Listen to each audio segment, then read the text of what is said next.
Muy bien, ¿cómo están? Vamos a continuar con la segunda parte de la clase. En esta ocasión les voy a hablar sobre el examen del paciente traumatizado. Y por último, en un tercer video, en una tercera parte, les voy a hablar de lo que son las urgencias y emergencias oculares. He decidido dividir en tres toda la clase de trauma ocular para no hacer muy prolongado y tedioso los contenidos y que puedan prestar atención a cada parte importante que les voy explicando a medida que va transcurriendo la presentación. Eh, con respecto al examen ocular, tenemos que tener en cuenta de que los traumas oculares, si bien lo vamos a encontrar de esa manera en la mayoría de los casos, es decir, con un ojo rojo, doloroso, con síntomas, alteración en la agudeza visual, no siempre va a ser así, porque puede presentarse en un ojo blanco, sin dolor y con una agudeza visual normal. Estos casos son los casos más peligrosos, o mejor dicho, traicioneros, porque uno tiende a bajar las alarmas y entonces podemos dejar una patología en curso y nosotros no haberla detectado. Este es el caso de los cuerpos extraños intraoculares, porque el cuerpo extraño intraocular, cuando entra en el ojo, penetra en el mismo, no suele generar dolor, ya que la retina, el vitro, el cristalino, la coroides no tienen terminales nerviosas sensitivas. ¿Sí? Puede llegar a generar un dolor como una punzada o una pequeña sensación dolorosa en el momento en que penetra en el ojo, pero una vez alojado adentro del mismo no va a generar ningún síntoma. Entonces el paciente nos va a negar cualquier síntoma que esté padeciendo a la hora de la consulta. Por lo cual, en estos casos tenemos que tener siempre en cuenta el cuerpo extraño intraocular. Y si bien puedo tornarme un poco repetitivo con esto, cuando nosotros sospechemos de un cuerpo extraño intraocular hay que encontrarlo. Si ustedes derivan al oftalmólogo con esa sospecha, hay que decírselo para que el oftalmólogo haga uso de todos los métodos complementarios que tiene a mano por su especialidad para que lo encuentre o por lo menos pueda descartarlo en forma segura para evitar problemas a nivel oftalmológico, obviamente, pero a mediano e incluso a largo plazo, porque el cuerpo externo intraocular, sobre todo los que están conformados por aleaciones de metal como hierro y cobre, pueden llegar a generar en forma tardía complicaciones muy graves que incluso pueden hacer que un ojo que ve 10 décimas pase a no ver nada, es decir, que tenga una nula percepción a la luz, es decir, un ojo amaurótico. Por lo cual, vuelvo a repetir, si se sospecha un cuerpo externo intraocular hay que encontrarlo. Cuando nosotros podamos constatar o incluso sospechar de una patología del segmento posterior, como les venía diciendo, el cuerpo extraño intraocular o también un desprendimiento de retina, la derivación al oftalmólogo es inmediata. Por supuesto, siempre y cuando el paciente no traiga otra patología que pueda poner en peligro su vida. El fondo de ojo en general se recomienda que lo haga el especialista para que digamos se puedan encontrar lesiones que a lo mejor no lo puede encontrar una persona que no está o un médico que no está no tiene la práctica suficiente, y aparte el médico oftalmólogo cuenta con varios métodos para hacer la fundoscopía, los cuales podemos obtener información mucho más detallada que a lo mejor un fondo de ojo hecho con un oftalmoscopio directo. La historia clínica. Como dice aquí en la filmina, es importante documentar toda información que nos permita llegar rápidamente al diagnóstico y proponer la terapéutica más indicada, porque esto al igual que sucede con la patología o traumatológica a nivel general o la emergentología, cuanto menos tiempo se tarde, mejores van a ser las chances de recuperación del órgano afectado, en este caso el ojo. Por lo cual es una historia clínica similar a la que se hace en consultorio, pero mucho más dirigida. Los datos a tener en cuenta o a recabar son el tipo de traumatismo y elemento que causó la injuria ocular, cuánto tiempo ha pasado después de que el paciente sufrió el trauma y fue atendido, el lugar en que ocurrió. Abro paréntesis en este punto porque estadísticamente, específicamente estadísticas de Estados Unidos, porque no se cuenta con una estadística a nivel nacional, es que se ha visto mediante trabajos de poblacionales que la población, vale la redundancia, más frecuentemente hallada con traumas oculares son pacientes que se encuentran en plena actividad laboral, que tienen como ocupación el manejo de maquinaria pesada, de estar en ambientes o entornos de construcción, o también que manejan armas de fuego. Por lo cual estamos hablando de cierto sector de la población que tiene más riesgo de sufrir traumatismos oculares. También es importante la condición ocular previa del paciente. Por supuesto, todo paciente que tenga una pérdida de la agudeza visual importante, como suele pasar en estos casos, va a manifestar una pérdida de la visión en el ojo afectado. Lo importante, o mejor dicho, lo ideal es también tomar la agudeza visual inmediatamente una vez que se aborda al paciente, para poder determinar qué agudeza visual tiene y si va empeorando con el pasar del tiempo, ¿no? Hay que también tener en cuenta la naturaleza de los síntomas. Recuerden que no todos los traumas oculares, específicamente, o mejor dicho, a tener en cuenta por sobre todas las cosas, los cuerpos extraños intraoculares, pueden tener un ojo blanco, indoloro y con una visión preservada. Los últimos dos puntos, alergias medicamentosas e inmunización antitetánica, es importante saberlo porque todos los pacientes, o mejor dicho, la gran mayoría de estos pacientes, son personas que potencialmente pueden, o mejor dicho, tienen que ser intervenidos quirúrgicamente, ¿no? Esto, lo ideal es que se lo interrogue directamente al paciente, pero si no está el paciente en condiciones para hacerlo, se hará con un familiar que haya acompañado a la persona o quien lo traiga, es decir, puede ser el médico, el policía, el ambulanciero, ¿sí? o alguna persona que haya participado en el traslado del paciente. Bueno, como les decía, la agudeza visual. La agudeza visual se registra de la misma manera que se registra en el consultorio. Se tiene que hacer de la forma más exacta posible. Tengamos en cuenta que las condiciones no van a ser las ideales, pero bueno, uno tiene que tratar de lograr objetivarla lo mejor posible para poder ver si el paciente sigue perdiendo visión, ¿sí? Cuando esté habilitado o cuando sea necesario, se podrá utilizar el agujero estenopeico para poder mensurar o poder determinar si la pérdida de la agudeza visual es por un defecto refractivo, es decir, el paciente se le rompieron los anteojos y le hicieron la evaluación sin ellos, o si realmente tiene una opacidad de medios, como una catarata traumática, desprendimiento de retina, hemorragias, etcétera.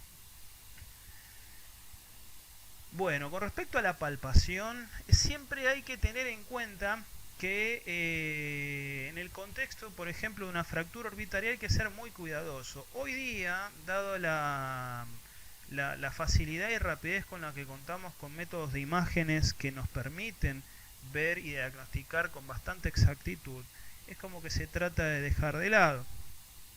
De hecho, mi recomendación es hacerlo, porque uno mismo puede llegar a provocar una injuria o empeorar la que se puede haber provocado previamente con el trauma, ¿sí? El tema de la iluminación con linterna, la finalidad es poder determinar en forma muy escueta si el paciente tiene signos o la presencia de una perforación, como por ejemplo a través de la reducción de la profundidad de la cámara anterior, poder observar la presencia de un prolapso uveal o la presencia de un lipema. El lipema en general tiene que ser bastante voluminoso para poder ser apreciado en forma sin ningún tipo de instrumento de magnificación. En general un lipema de grado 1 o grado 2 en general se logra poder observar con una lámpara hendidura, o sea que siempre que ustedes vean un paciente con un posible trauma, derívenlo al oftalmólogo para que se le haga un examen bien profundo y bien detallado de su ojo, específicamente del segmento anterior y también del posterior. Con respecto al resto del examen físico, la eversión palpebral siempre es aconsejable, sobre todo en la presencia de cuerpos extraños que se alojan en los fondos de saco conjuntivales, es decir, los cuerpos extraños subtarsales y las quemaduras químicas. Lo que recomendaría que en el caso, por ejemplo, que tengan un paciente que llega a la guardia con una posible quemadura química, siempre abiertan los párpados para poder observar si hay lesiones.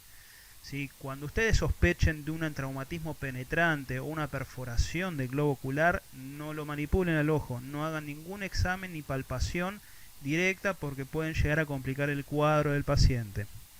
Con respecto a la tinción con fluoresceína, esto no va a servir si es que está disponible. Aparte tenemos un instrumento que tenga luz azul para poder observar si el paciente tiene una úlcera corneal o conjuntival, la presencia de un cuerpo extraño que haya lesionado o queratitis o algo relacionado a este tema, ¿sí? Con respecto a la anestesia tópica, la finalidad es facilitar el examen y eliminar la sensación de dolor o que el paciente pueda colaborar un poco más con el examen. Como dice ahí, nunca lo prescriban a los anestésicos. ¿Por qué? Porque como dice entre paréntesis, los anestésicos tópicos tienen mucha tendencia a generar lo que se llama úlceras tróficas o neurotróficas. Esto se da debido a que para que la córnea pueda llegar a tener un recambio celular normal, la sensibilidad de la misma tiene que estar preservada. Y precisamente los anestésicos tópicos lo que hacen es disminuir esta sensibilidad, por lo cual se ralentiza el recambio celular y por último con el parpadeo normal, ¿sí? La descamación normal de las células, van a generándose micro lesiones que se van agrandando a poco y pueden llegar a generar lesiones importantes, es decir, pueden empezar con una queratitis focalizada y terminar con una úlcera que abarque toda la córnea y que en estos casos específicamente el tratamiento es muy difícil porque son úlceras muy rebeldes al mismo, entonces puede llegar incluso el paciente a terminar en un trasplante de córnea. Reacción pupilar. La reacción pupilar no tiene ninguna diferencia al examen que nos enseñan, por ejemplo, en la materia de urgencias o en el subtema de neurología en medicina interna, pero lo que a mí me interesa de esta parte, en lo que es mi especialidad, es poder detectar un defecto pupilar que es muy frecuente de ver en las lesiones del nervio óptico, y es el denominado defecto pupilar aferente relativo o por sus siglas DPAR o DPAR, en el cual el paciente lo que va a tener es una respuesta disminuida a nivel del reflejo directo con una respuesta consensual conservada. Esto se puede determinar en la práctica, o ver mejor dicho, en la práctica un poco mejor haciendo la iluminación alternante entre un ojo y el otro, en el cual una vez que con la linterna volvemos al ojo patológico, lo que vamos a ver es una dilatación paradójica de la pupila, cuando normalmente la miosis tendría que ser inmediata. Esto es debido a que la vía aferente está lesionada, es decir, el nervio óptico está lesionado, por lo cual tiene una respuesta mucho más lenta. Si nosotros dejásemos la linterna en ese ojo patológico, eventualmente, pasado un tiempo más prolongado del normal, bastante más, podemos llegar a ver que la pupila empieza a contraerse muy lentamente. Entonces esto es un signo indirecto de una lesión del nervio óptico, y si lo encuentran tienen que sospecharlo y derivarlo al paciente en forma lo más rápida posible, porque puede estar transcurriendo por ejemplo una neuropatía óptica traumática, que un poquito más adelante se las voy a explicar, mejor dicho, en la parte de urgencias y emergencias. La motilidad ocular es importante, sobre todo en estos casos, para poder determinar las restricciones del movimiento, sobre todo en lo que es la restricción vertical, combinada con el síntoma de diplopía en la mirada hacia arriba, en lo que es el contexto de una fractura del piso de órbita. También hay otra entidad que nosotros podemos observar o encontrar en la traumatología ocular, que es la fístula carótido cavernosa. Pero esta va a venir con otro tipo de síntomas también. Nosotros en los libros leemos sobre este tema.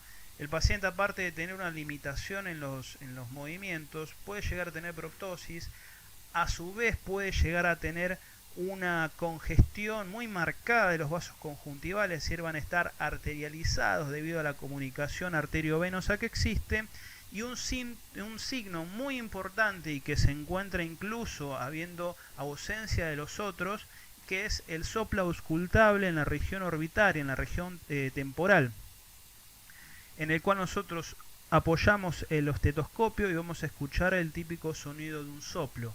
Esto es un signo, diría prácticamente patognomónico de la fístula carótido cavernosa hasta que se demuestre lo contrario. ¿Sí? Porque lo otro puede estar o no, entonces el paciente puede llegar a tenerlo, incluso también se ve la pérdida de la agudeza visual.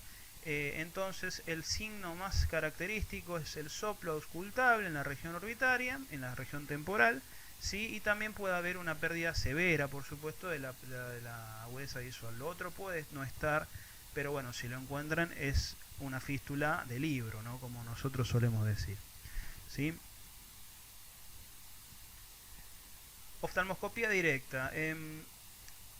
Es útil para poder ver el fondo de ojo, para buscar edemas, hemorragias retinales, desprendimientos, pero desprendimientos masivos, desprendimientos grandes que afecten el polo posterior, y también poder encontrar la presencia de un cuerpo extraño intraocular, alguna lesión indirecta que pueda haber generado, pero en estos casos siempre es conveniente que sea examinado con otros instrumentos para observar el fondo de ojo, como es el oftalmoscopio binocular indirecto, o también utilizar la lámpara hendidura sumado a lupas que nos permitan observar el fondo de ojo. Ya que la oftalmoscopia directa nos permite ver solamente el polo posterior, aproximadamente hasta 30 grados del fondo de ojo, o sea que es bastante pobre la extensión que nos permite ver el oftalmoscopio directo, pero bueno, gana en la magnificación. El reflejo rojo pupilar puede estar abolido o disminuido en la presencia, por ejemplo, de hipema, de voluminoso, catarata traumática, hemorragia vítrea, desprendimiento de retina, ¿sí? Un desprendimiento coroideo también, si es muy grande. ¿Sí? Por lo cual, si este reflejo se encuentra alterado, por supuesto, la premisa de derivar al oftalmólogo es muy importante. Lo mismo también en patología del polo posterior, también se deriva al oftalmólogo una vez que el paciente, si es que tiene alguna otra patología, que esté estable, ¿no? Estudios radiológicos o estudios de imagen.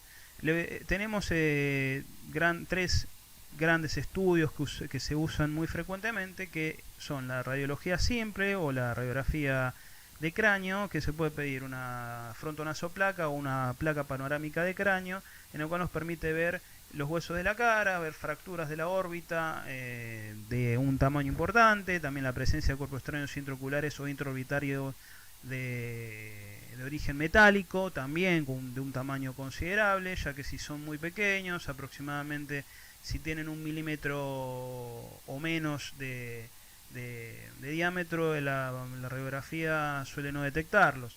Por lo cual, hoy día la que se pide y que se ha transformado en la primera elección es la tomografía computada.